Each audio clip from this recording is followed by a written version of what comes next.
Hello and welcome to Transformative Travel. I'm your host, Gary White, and with me today is my wife and co-host, Elyn Aviva. How's the weather out there, Elyn? Well, it's quite beautiful. The bougainvillea are starting to fade. I'm in the I see courtyard at that. Casa Morgao Esperau, where we're living in Évora, Portugal.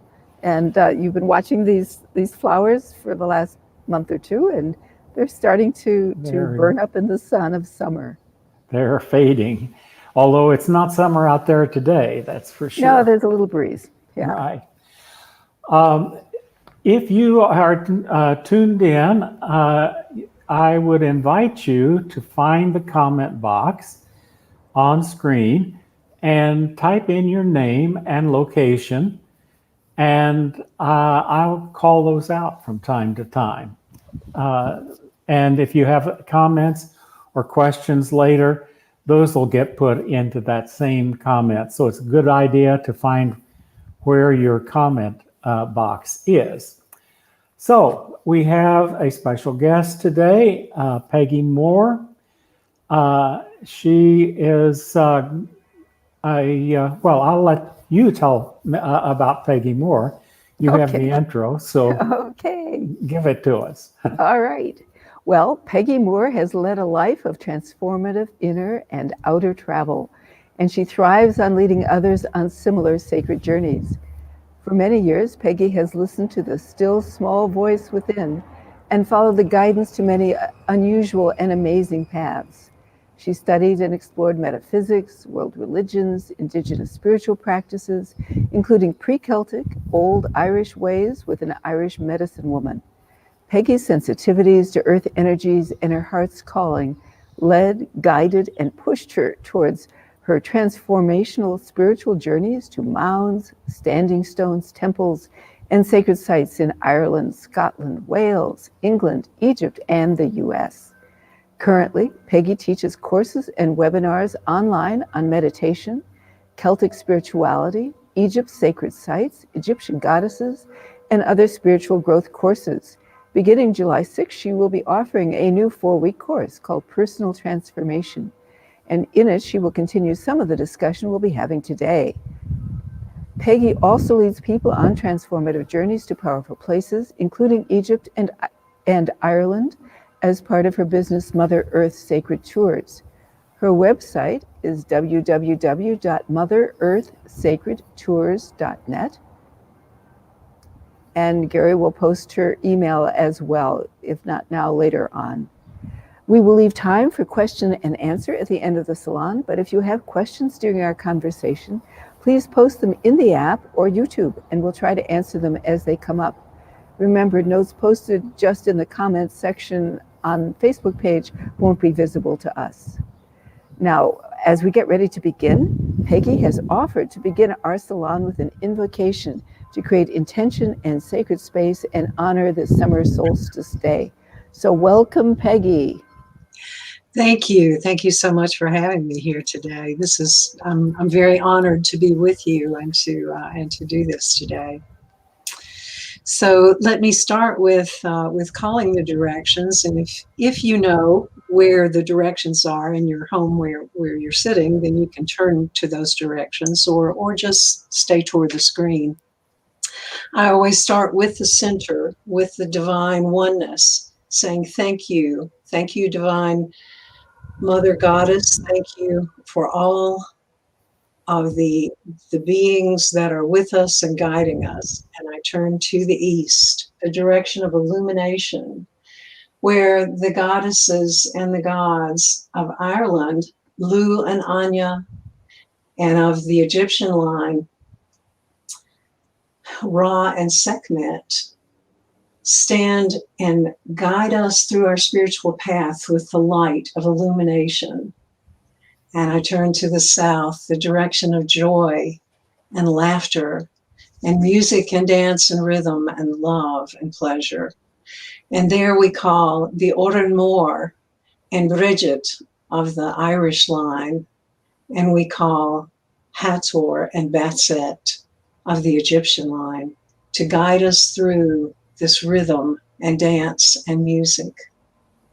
and I turn to the west, the direction of introspection, and the black bear takes our hand and leads us to her cave where we can sit in the darkness, sit and listen to the messages within our heart.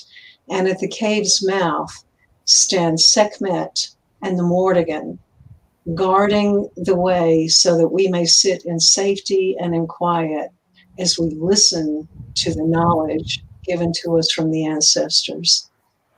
And as I move to the north, Sekhmet and Morrigan guide me, and their greeting me is Ma'at of the Egyptian line and Danu of the Irish line, who are there helping us understand balance and harmony so that we may follow the path of the divine through that balance and harmony. And the white buffalo woman comes to teach us how to pray, to teach us how to stand in ceremony and be one and walk with the divine. And we come back to the center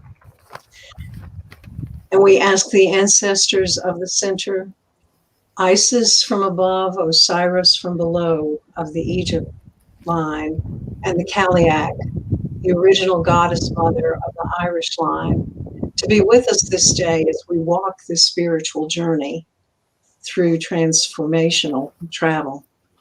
And I say, Aho, Ashi, Amen.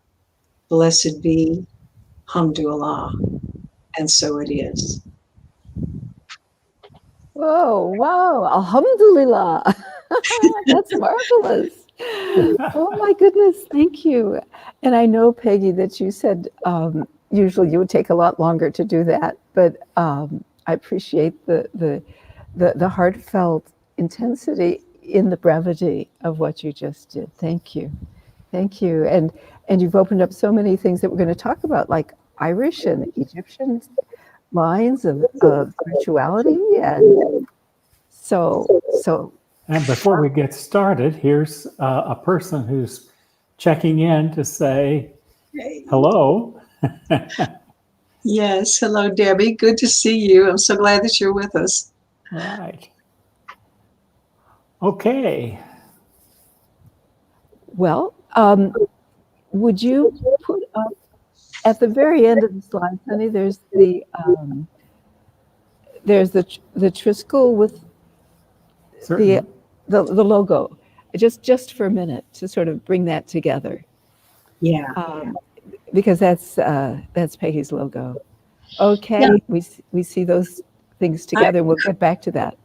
Mm-hmm. I created that logo to bring in the Irish and the Egyptian into one symbol. So yeah. Okay.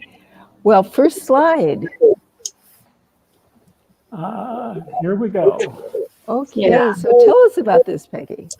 Well, regardless of where you go, where you travel, starting on a journey can always be a sacred journey, whether it's holiday vacation with family or intentionally going on a sacred journey. This is the entrance to my labyrinth that's in my backyard.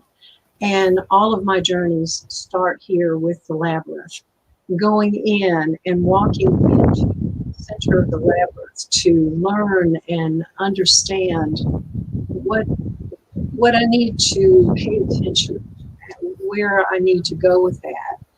And then I sit in that center and listen within my heart and come out of that, walking outward, coming back into the present world. Because I think when you step into a labyrinth, if you're open to that, you step into another world. You step into a vibration and energy that's beyond the physical world as you walk the labyrinth path. Let me just interrupt for a moment and say to those who don't know that a labyrinth is not a maze. A labyrinth is a carefully planned, curving, spiraling like this. There are different shapes, but it's a single path that leads into the center. And a maze, there have been different definitions, but a maze is basically has a lot of blind alleys and getting lost. But the labyrinth, if you follow the path, takes you in a fascinating winding path from the out to the in. And also, as Peggy was just pointing out, there is this whole idea of sacred journey as moving into a sacred space, a liminal space, I'll call it, crossing the threshold, a limen. And so you're using your labyrinth in your own garden, oh, it's exquisite, as a way of crossing over into that sacred space, that sacred time out of time, where we are more able to access spirit and guidance, and then to take those lessons from the center and come back out. Mhm. Yeah, it's a Yeah. wonderful framework for any sacred journey. Yeah. Wherever we go, every breath we take, we transform. And so we have the opportunity to transform unconsciously or consciously. And the labyrinth, or whatever tool you use to help you step into that liminal space, can help us go into travel consciously, so that we can deepen that connection to the divine. Because for me, everything is about deepening the connection to the divine. So obviously that's the forerunner of all my travels. When we were talking about what we were going to talk about, you were talking about having taken a sort of road trip down, I think, to Florida, and how you turned that into a sacred journey, though it was a tourist travel. And let's talk about that to give our listeners some suggestions. Let me turn my dehumidifier off. Okay. I don't know if you're hearing it in the background or not, but I was hearing it pretty loudly. So. Oh, that's what I was hearing. Okay, great. Yeah, Thank you. yeah. Thank you. Yes, a friend and I went to the beach, and it's a tourist beach, and it can be anything you want it to be. Well, on the way down, we chose to make the travel to the beach, at the beach, a vision quest, and so our intention there was to be on our journey to the vision quest, and we meditated every evening. We went to this beautiful park that has these sculptures, and spent lots and lots of time on the beach and in the water. And so we used that opportunity to open ourselves to the transformation of the water, but also to ground with the earth as we went to the park, and the statues with the art. So it absolutely, though it was a wonderful little holiday, it was also a transformational journey for both of us as we went through that process. I remember many years ago when Gary and I were in France, longer than we expected to be. And we decided, okay, how can we make our house was being remodeled? So how can we make Yes, they were remodeling the house much slower than they had said they would. So we said, how can we turn this into something exceptional? And we'd already walked part of the Camino from de Santiago, from Le Puy-en-Velay towards the Pyrenees, but we were done with that because of the heat wave. And so we decided to visit labyrinths.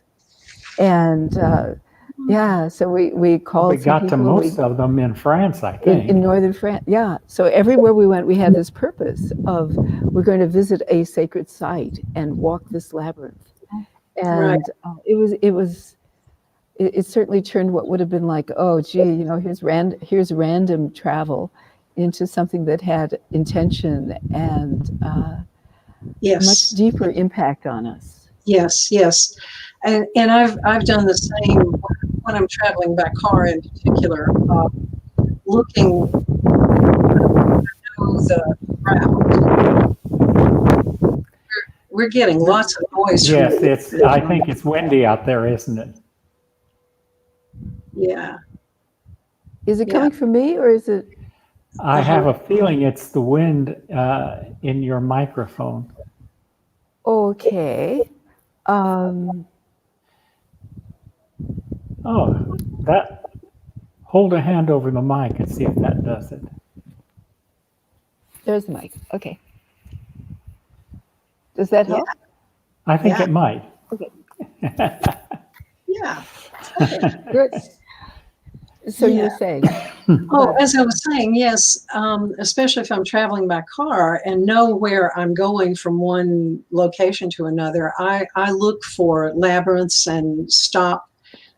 I remember one trip that my husband and I did to Florida to visit family, and part of it not with family, but I had a list of maybe 15 labyrinths. Now, we only stopped at maybe 5, but between North Carolina and Florida,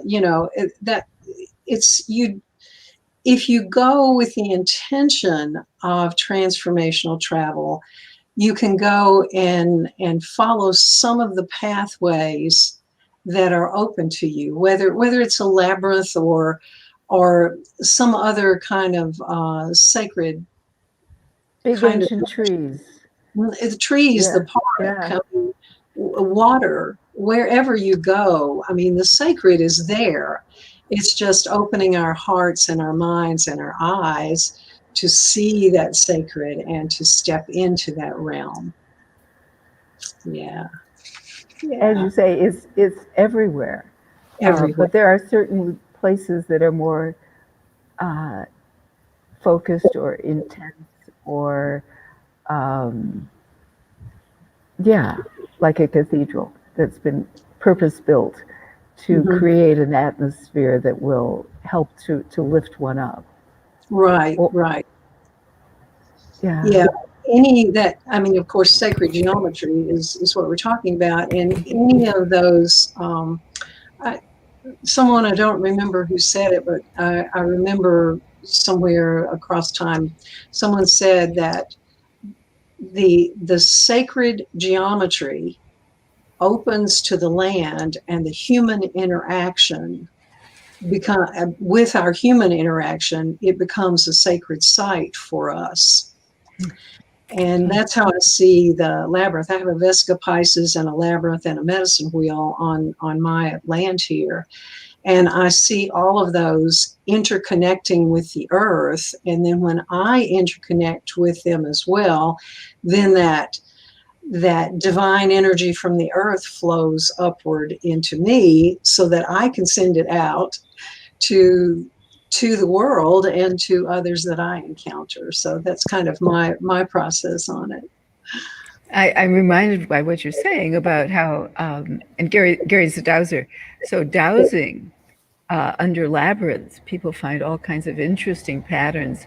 And they find that we had a friend who established a labyrinth, and he dowsed the land before he put in the labyrinth to decide where to put it.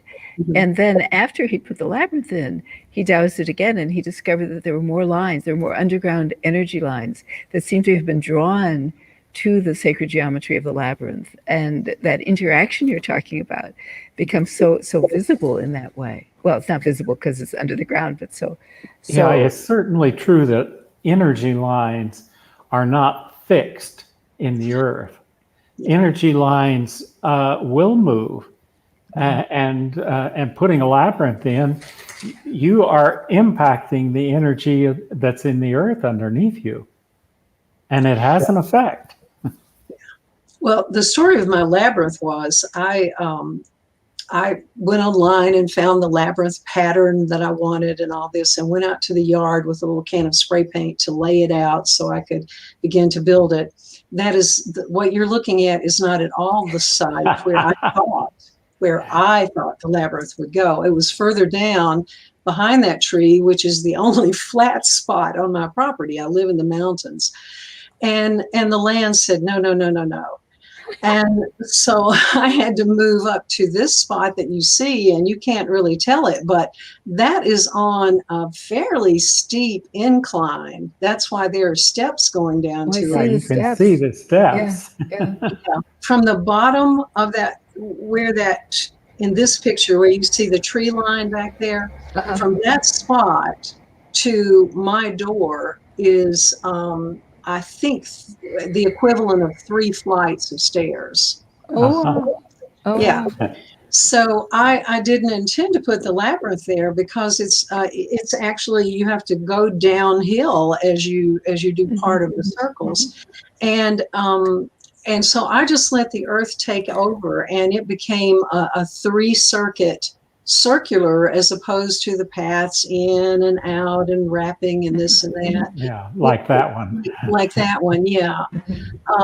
And lots of other types of patterns. And no, the land decided what it needed and where it needed to be. And later I dowsed it and found I have 2 pretty major telluric water lines underneath that labyrinth, and crossovers from the other lines.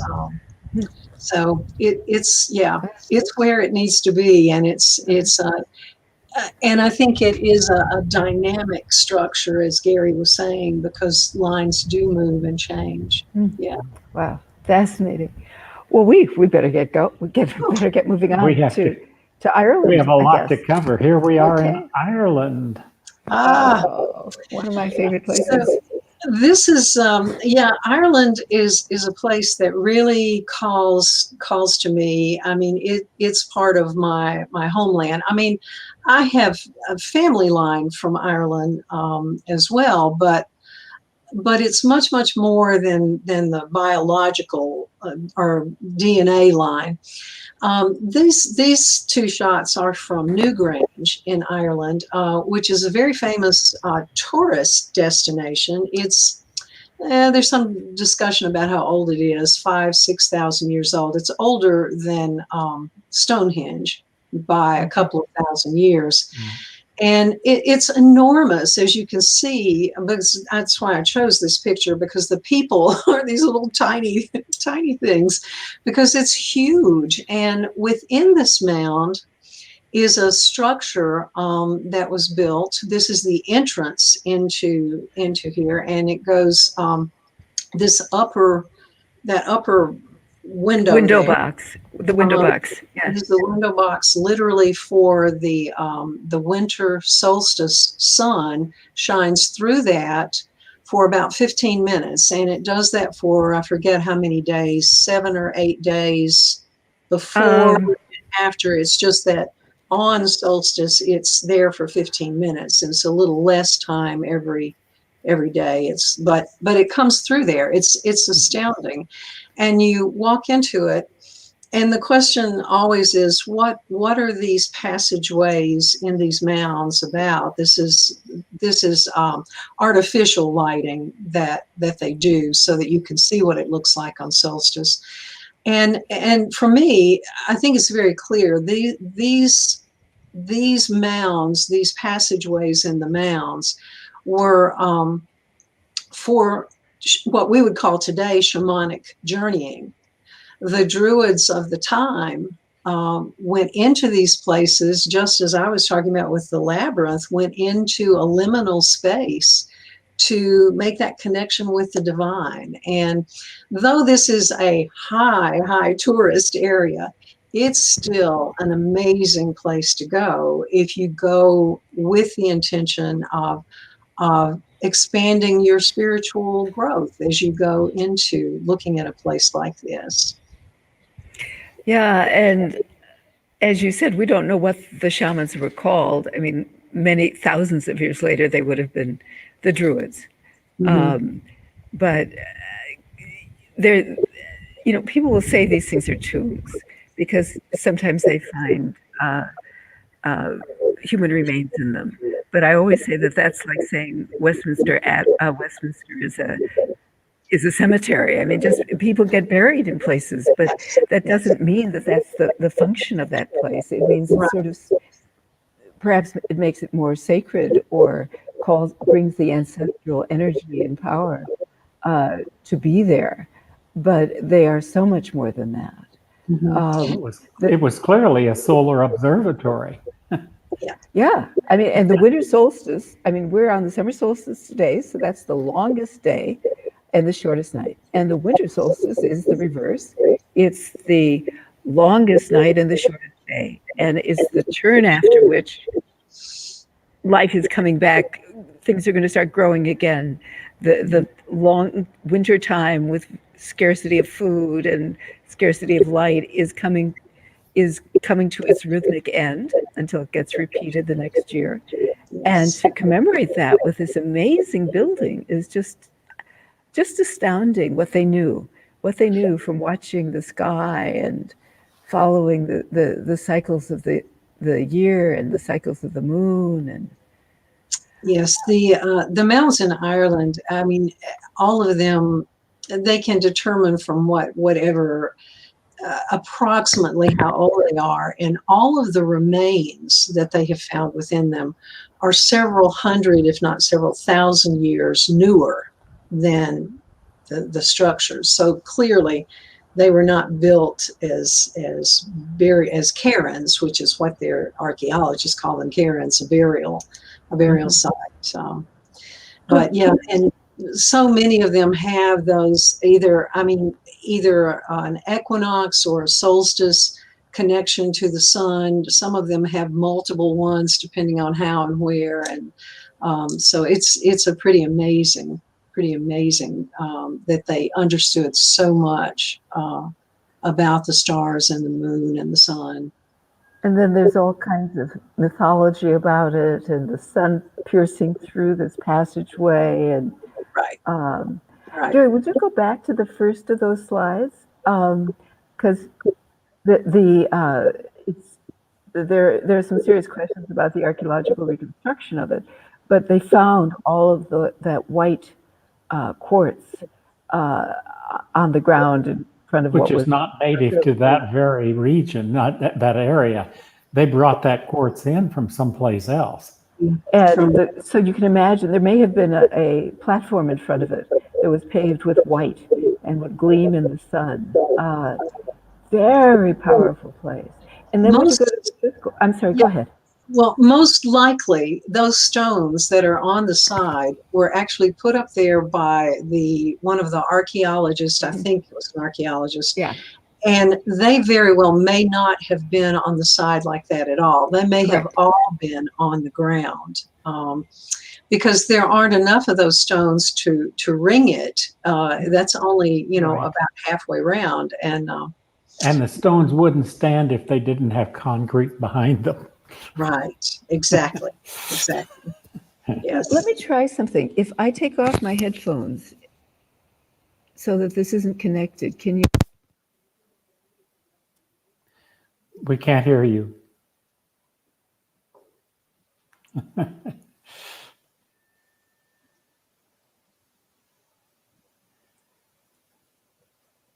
A technical moment. Yes. No, we still don't hear you.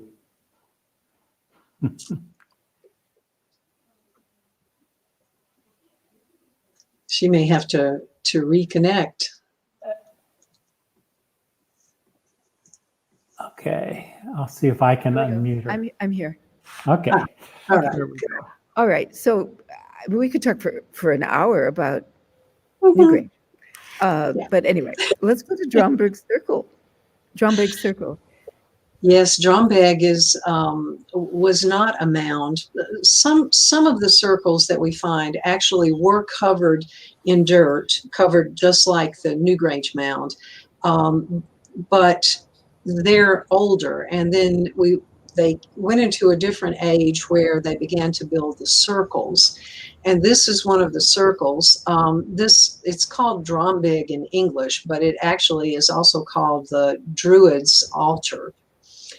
And there are many legends about what the Druids did here, but clearly these stones, the largest ones are more than 6 feet tall, 7 feet or so. Yeah, you can see that's me standing between the two larger stones, and it's just an astounding feeling to stand in these stones and realize that thousands of years ago, there were people there carrying on ceremony. And I cannot remember the man's name. He was a well-known archaeologist in Ireland. And he wrote a book that I know I have a copy of, but can't find it. He wrote a book on the theory of why these stones are placed as they are. And he was, the other archaeologists did not agree with him at all. So this picture in particular shows the shadows from the stones. And he said that on the solstice, sunset at solstice, that these stones would cast a shadow so that the male stones would fall on top of the feminine stones, showing, representing the copulation, the creation, and that the center was representative of the womb, the birth. Yeah, it was, I just loved it when I first heard his legend. I mean, first found his information. I ran across it in a newspaper article from Ireland, and it was about how the other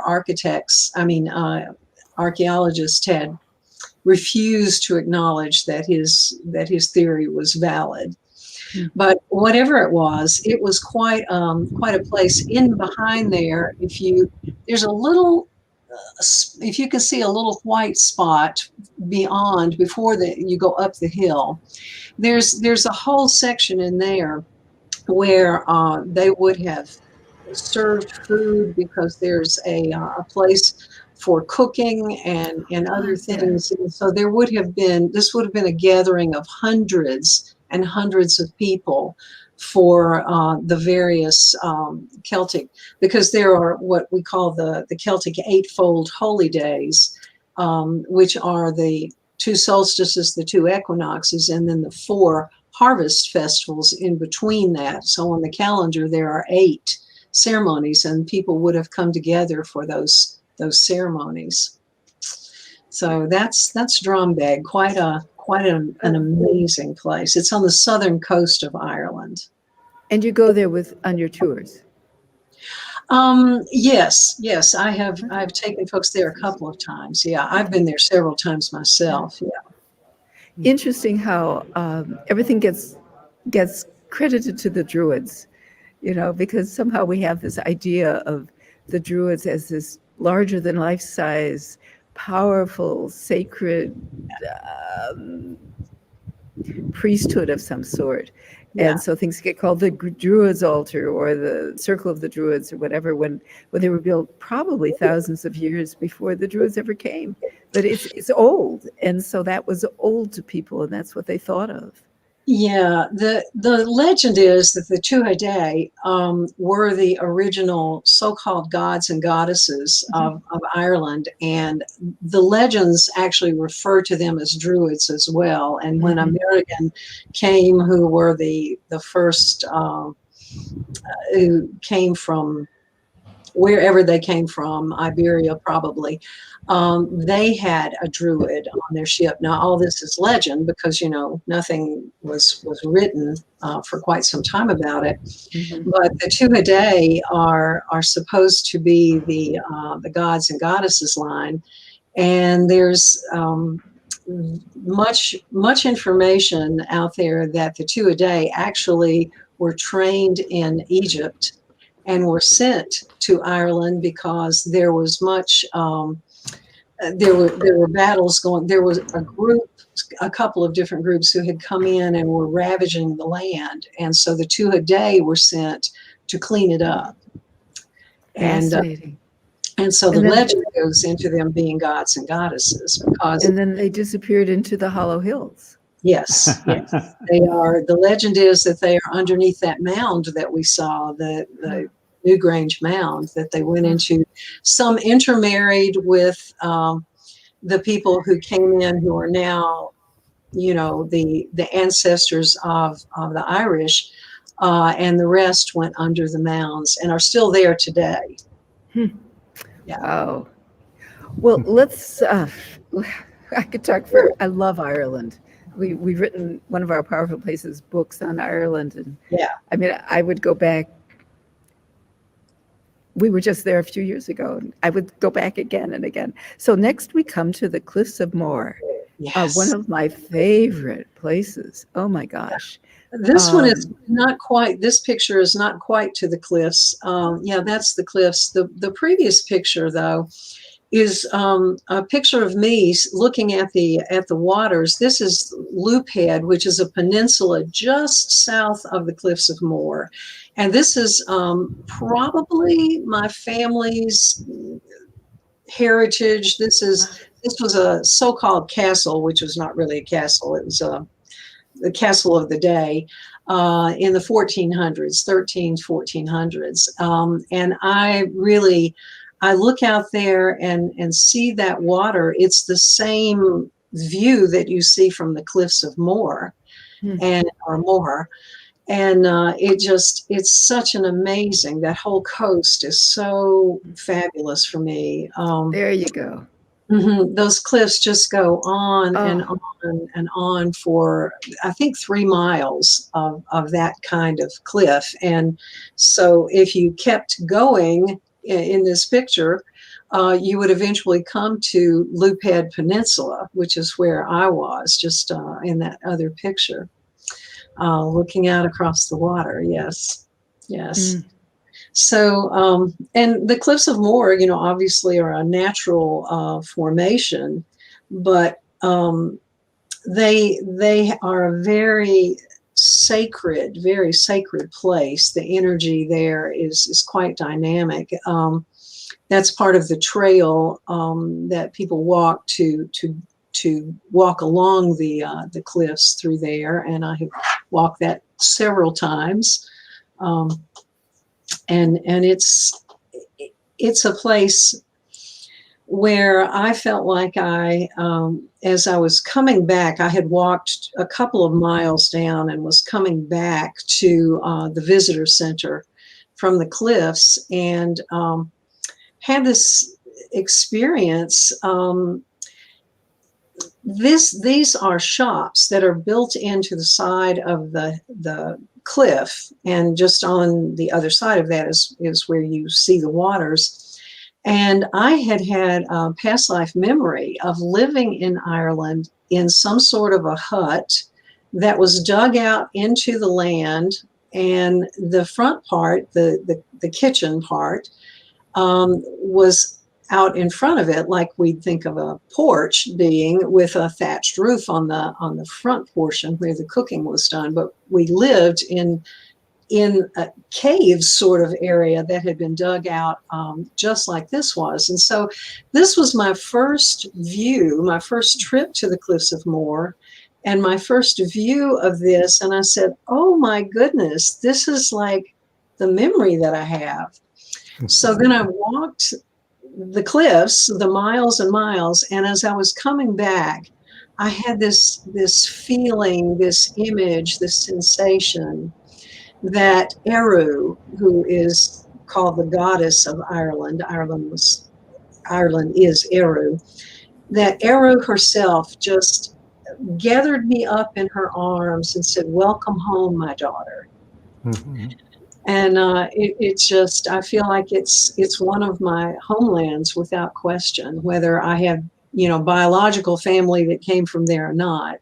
It's part of who I am as I wander through these lands of Ireland.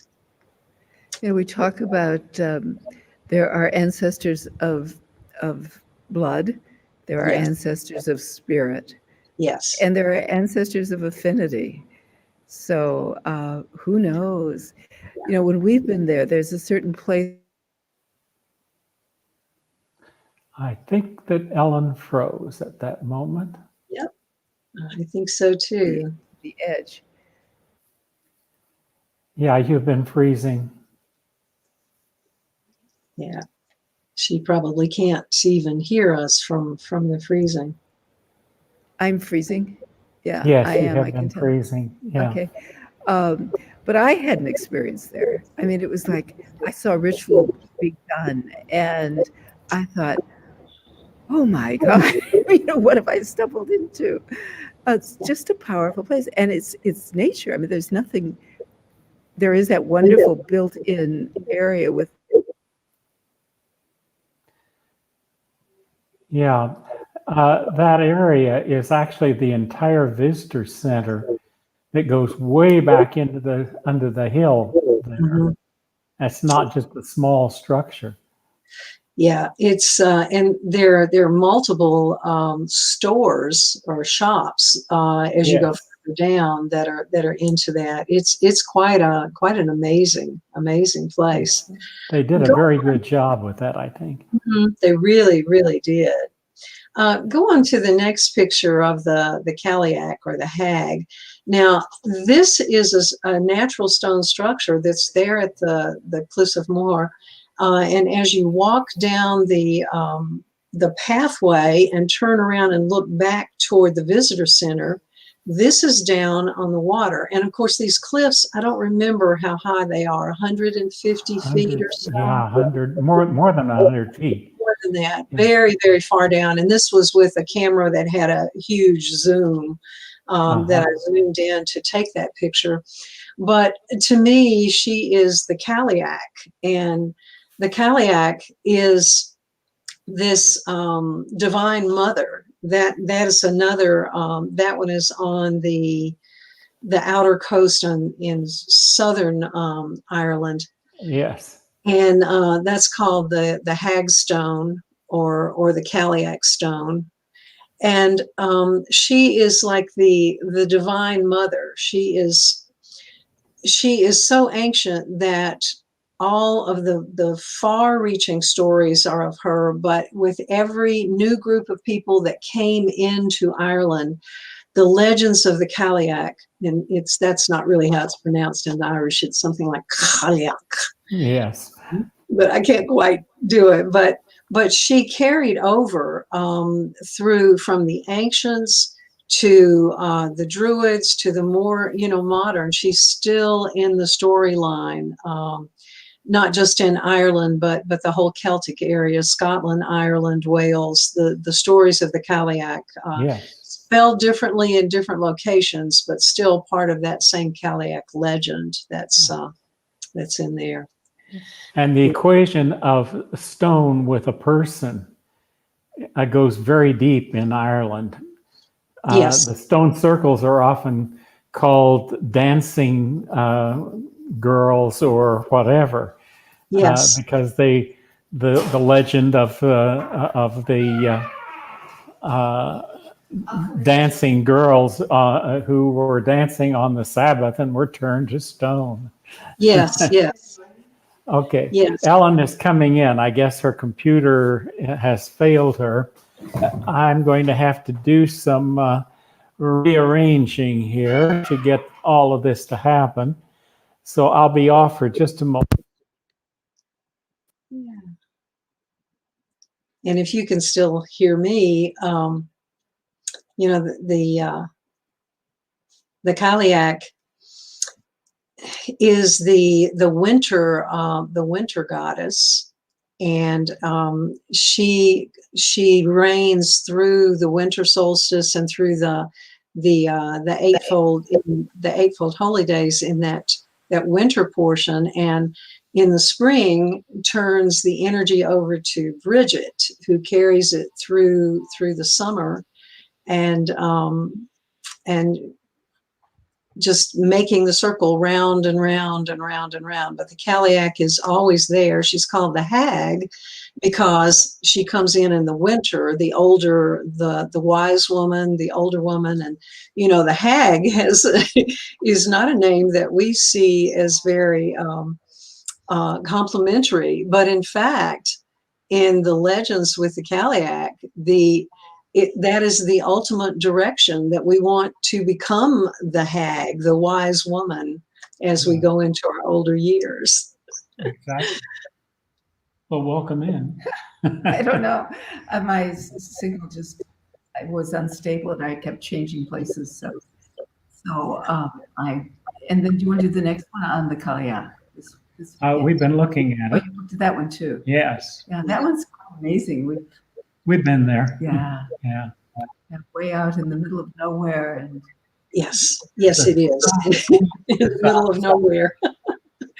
a very long journey to get there. And when I took this trip, the ferries took us, and we we were following directions, but there was no satellite, so there was no GPS, and we ended up. I instinctively knew where we were, but we were not on any path that people had given us directions for. And I kept saying, we just keep going this way. We keep going. We'd come to a road and I say, no, it's this one, not that one. And eventually we ended up there and saw several other things on the way. But I feel like that the Kaliak was there guiding us, carrying us, taking us through it all. To find that. Yeah. Want to go on to Loch? Yeah. Okay. So the legend of the Kaliak is tied into Log Crew. It's actually, the Irish name is Slivh na Kaliak. And this is the walk up or the view from the hilltop itself, looking out into Ireland. You can see many miles from this this hilltop.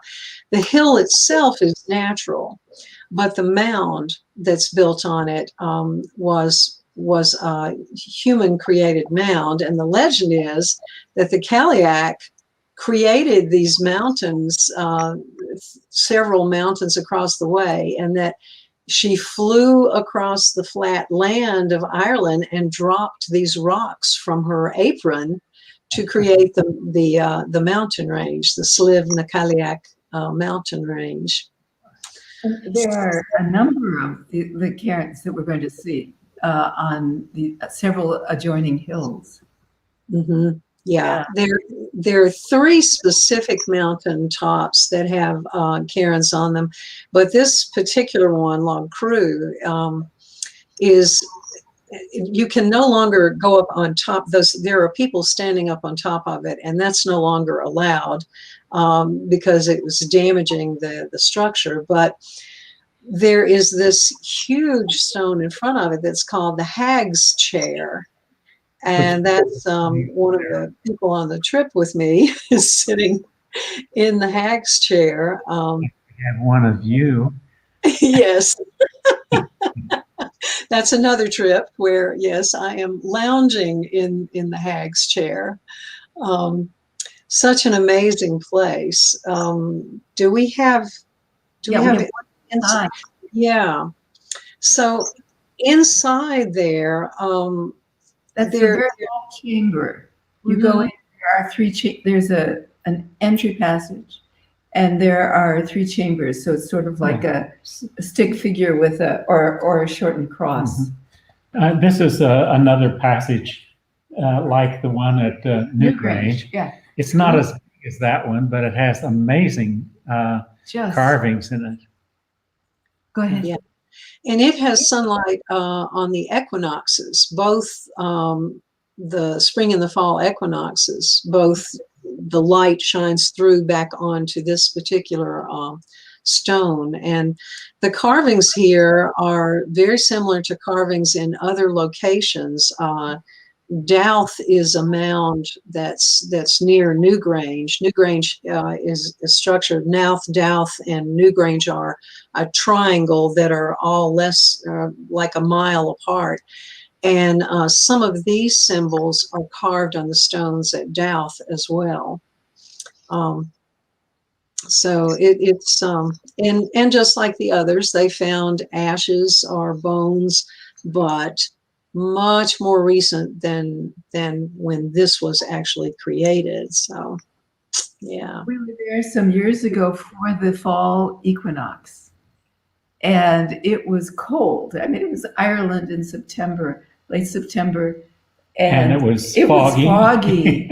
And we went there with Michael Fox, who we'd hired to take us there as a guide. And we sort of walked up through the fog, up the hillside from the visitor center, little place down below in the parking lot. And there were people drumming. In some of the other cairns that are pretty ruined nearby, there were people drumming. There was hot stuff to drink. There were people passing around food. Yes.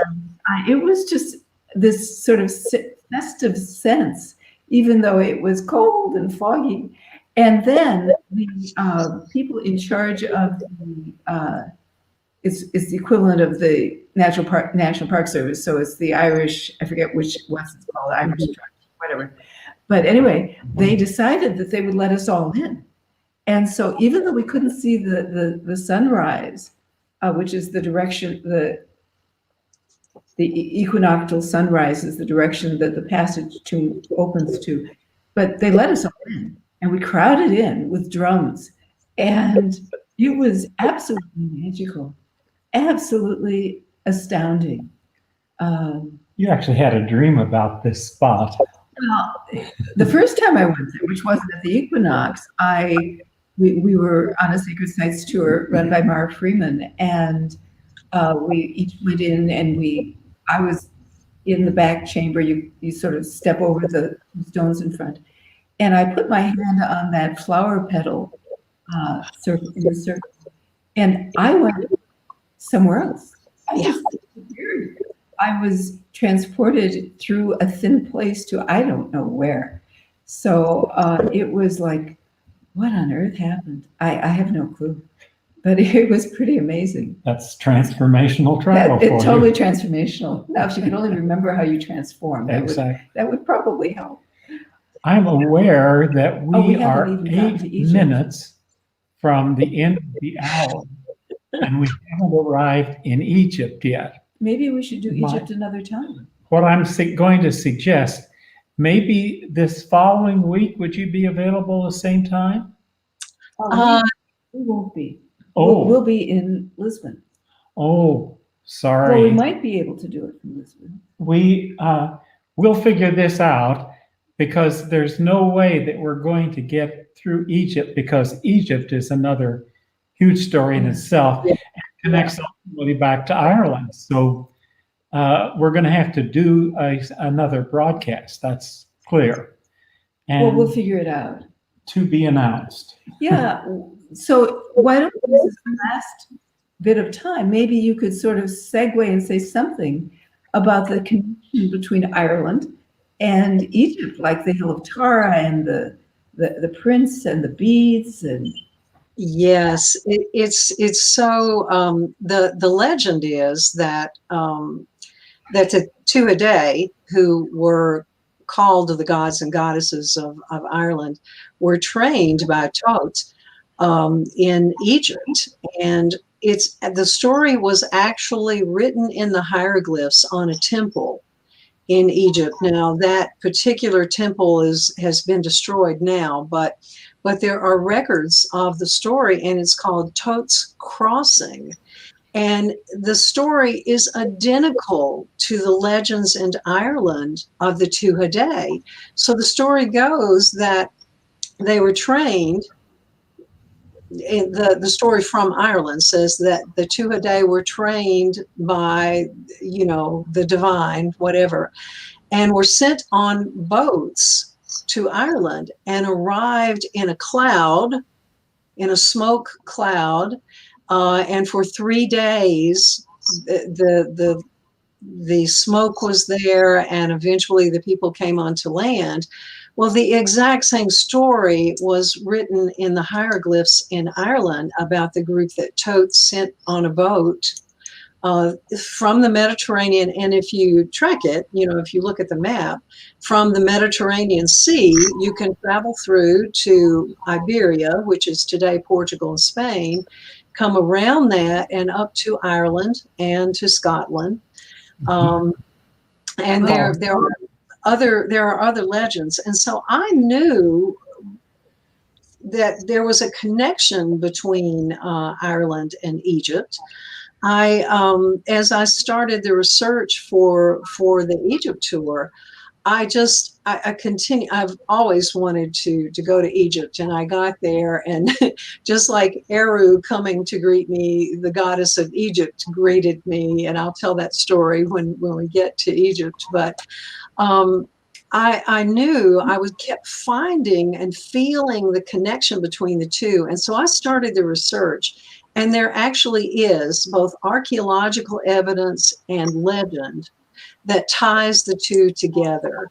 And not just the Tuhaday, but probably the daughter of Akhenaten, who was a pharaoh, is probably Scotia, who came to Ireland. And even the Board of Tourism in Ireland has a sign that says Scotia's grave. And Scotia is actually Scotland. It sounds very much the same. And Scotland and Ireland were both called Scotia for a very long time. Mm-hmm. And then eventually Ireland came to be by a different name, and Scotia, that part of Scotia became Scotland. But there's most definitely a link there, both through legend and through archaeology. Yeah. We kind of assume that our ancient ancestors stayed in one place, and that's simply not true. Not at all. Not at all. We are. I mean, across the Pacific, across to South America. Yeah. But I remember years ago, the first time someone told me this story in 2006, and I just thought that was the silliest thing I'd ever heard. I just thought, well, here you are, alternative history, and people making up stories about an Egyptian princess marrying somebody in Ireland. And I mean, it just made absolutely no sense to me. And of course, we're talking about thousands and thousands of years ago, and I don't know what the tribal structure was, or what would encourage why an Egyptian princess would go to Ireland, what political benefit there would be, or anything else. Because it was there. No. Come on, to marry somebody. But, the more they do the archaeology, and as you said, they find beads, and there's faience beads that are Egyptian, and they could have been trade items, but who knows? So I'm really eager to hear more about this. Well, the real part of the very serious archaeological discovery is that in this mound that's at Tara, there were a number of royals buried in this mound. And among the royal bodies that were found in maybe the 60s, there was one body that was a young man and had a set of beads, the faciant beads, that were verified to be the same beads that came from Egypt, and they assumed this was from travel. From just. But in fact, maybe 10, 12 years ago, they did DNA and discovered that person was Egyptian. Wow. DNA proved him to be an Egyptian man buried with the royals in the Mound of Hostages in Tara. So the other interesting thing that I found in some of the research is that there was a woman who was completing her doctorate degree in archaeology in the UK, and she was researching a boat that was buried in the sand somewhere on the coast of England. I don't know where exactly, but it was the coast of England. It had been discovered long before she found it, and they said it was a Viking ship. Well, she began to really look closely at this ship, and the Viking, with the curls on it, is very similar to the Egyptian ships. Mm-hmm. She determined that it was, in fact, an Egyptian ship, not a Viking ship. Wow. Yeah. So we're out of time. Yes. We'll figure out when we can continue this next. Maybe next time. I'd love it if you could get some specific references or something that we could look at. Yeah. I could look at anyway. And just to repeat, you're offering a course that starts July 6th, which is not that far away, is a 4-week course on spiritual growth and journey. And that information is available on your website. So I'm going to have you put up a banner with your website. Is it that one? That's one of them. That would work. Mother Yeah. Earth. Yeah. Mother sacredtours.net, and get them to your website with the courses that you're offering? And Yes, just if you go directly to that website, what's showing right now as the home page is the link to this, what will be the link to this recording, and information about the course and a link to register for the course. So all the information. because you have this other one, Mother Earth's with an S, sacredsites.com. Yeah, that's the one that I used when I did the summit. You all were guest Right. speakers on the summit, and so that too is one of my websites. Yeah, The other one that ends in .net is the one to use. yeah. Okay. This is the one with the link for the course. In fact, what I think I'll do this afternoon is go to the other website and just put a link over to this one for that new course. I often do that. So you'll be able to go to either site, but this is the one where the registration page and description of the course are, and will be a link for this recording on that page as well.